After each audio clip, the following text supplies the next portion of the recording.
Okay, so Alaska head coach Luigi Trillo met with the commissioner this morning, and he was fined.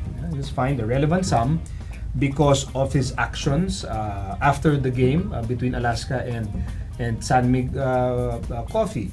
I wanted to bring it up because I think we are witnessing the development of Luigi Trillo as a PBA head coach. I mean, someone who wants to show people that he has the ability and the authority. Wants to be regarded as somebody at par with the other PBA coaches with more admittedly more experience. Is he sending a message by vocalizing his displeasure with a lot of things? Officiating is one of them, and then he gets fined in the process. What does it say about Coach Luigi? I think it says that he is a person to contend with. Na hindi mo pwedeng sabihin basta-basta si Coach Luigi dahil bata siya na coach. Second, I think he wanted to show his players na kahit anong mangyari sa court, their coach will always have their back. Na ipaglalaban kami ng coach namin. Kasi sa palagay niya may nangyaring hindi tama, and he did not just sit by and watch it unfold. He fought for his team. Yun nga lang, in this case, it affected the team differently. Na-fine nga siya. But it's still a statement. It's still a bold statement from a young coach wanting to break into the upper ranks of PBA coaches. Yung ba dating sa'yo ni Coach Luigi when he does these things? Parang he gets frustrated at times. Dahil nga, dating sa kanya, he's not getting a fair shake in terms of yung respeto for him dahil nga mas bata You siyang think coach. he feels that na parang tinatrato siyang batang coach? It might Maybe, it might be a factor, pero kaya nga yung PBA rule makes sense na hindi ka pwede lumapit sa officials dun sa floor right after a game or during a game, and hindi mo sila pwedeng komprontahin sa tunnel. You have to really think about what you want to say to the officials. Cool down ka muna, and then you talk to them maybe an hour after, maybe the next day. Pero syempre, dun nga yun the emotions outpouring and disappointment of losing, it's right there and then, it's real time. Yun lang, Coach Luigi will just have to control himself better. That was an emotional game. Yeah. And Luigi's an emotional coach. Yeah. So you might say He was almost there.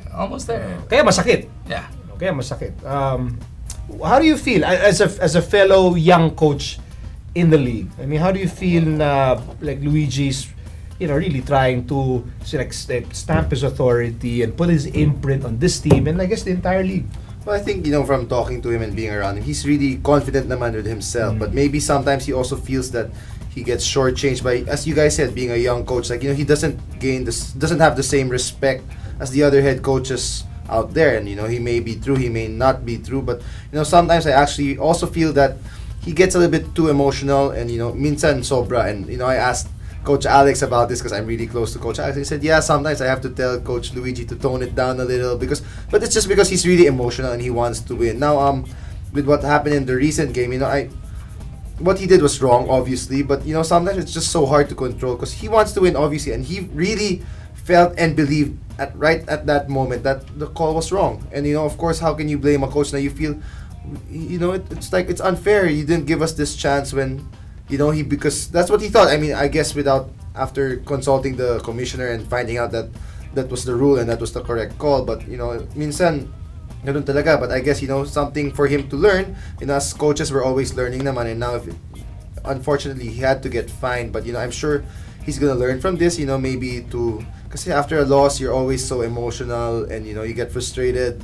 And, I guess he's just really pissed off, and he's got to learn to just control it a bit after the games, no matter how bad you feel about the officiating or whatever reason it is for your loss. Ang maganda dito, we get to see how he channels that frustration sa susunod nilang kalaban.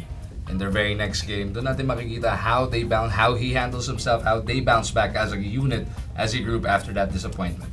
I find it interesting that watching Luigi evolve from an assistant coach. I mean, I can go all the way back nung naglalaro pa siya. I mean, I saw him as a player in college, and then Bata mo na pala. Hindi, bata pa lang nanonood na ako ng UAP. 3 years old, I was already watching the UAP. So, as a player college, tapos coach sa UAAP, coaching in the amateurs, and then eventually naging assistant coach at PBA. Now he's finally a head coach. It's interesting how he's growing into this role. He's going to make great things, like win games and win big games. And then he's going to make mistakes also because he's an emotional coach. I remember a conversation I had with a coach, and I asked, parang he was a new coach, and I asked, how will you coach? Will you coach like a Phil Jackson, which is Zen style, or will you coach like very emotional, very fiery? And then he said, you know what? There is no template. Parang you coach based on who you are. You don't try and copy people. You don't try and parang emulate. O sige, mag-Phil Jackson ako, magpapazen ako. Kung hindi ka ganon, it's never going to work. I appreciate what Luigi is honest. I think he's honest in the sense that if bad trip siya, like you said, like I use your word, if he's pissed off, he's pissed off. So he's going to express it. Maybe that's one thing that we'll have to learn over the years, and that is you'll know when to switch it on and switch it off. But I think fans appreciate it. I think if I'm an Alaska fan, I want to coach like this. Yeah. So long as syempre, you're ready to face consequences and pay fine and not go like really overboard. Yeah. No, na tipo tatapon mo si ikaw dun sa dun sa court, di ba? But other than that, if I'm an Alaska fan, I want a coach like this, who's fiery, who's emotional, and I think yung skill of knowing when and when not to blow off or blow up, I think you learn that through the years. I mean, wouldn't you want to play for a coach and yung very emotional? Basta hindi ako yung sinisigaw. Yeah, but honestly, if you were in the same position as him, I don't know if I, let's say me or maybe some of the other coaches, if they were in the same position with what happened, thinking you were right and you were robbed of that game, I don't know how to hold back. So ikaw, you won't be able to hold back? Maybe not. Pero good luck na lang sa PBA kung paano nila kukunin yung fine sa kanya. Oo. Sigip ng bulsa nito. Sigip na. May rubber band pa. Hindi, hingin naman niya deferred eh. Kung pwede ba 12 months to pay? Kung GC na lang. GC na lang. No, so again, I mean, just to clarify, it was a right call.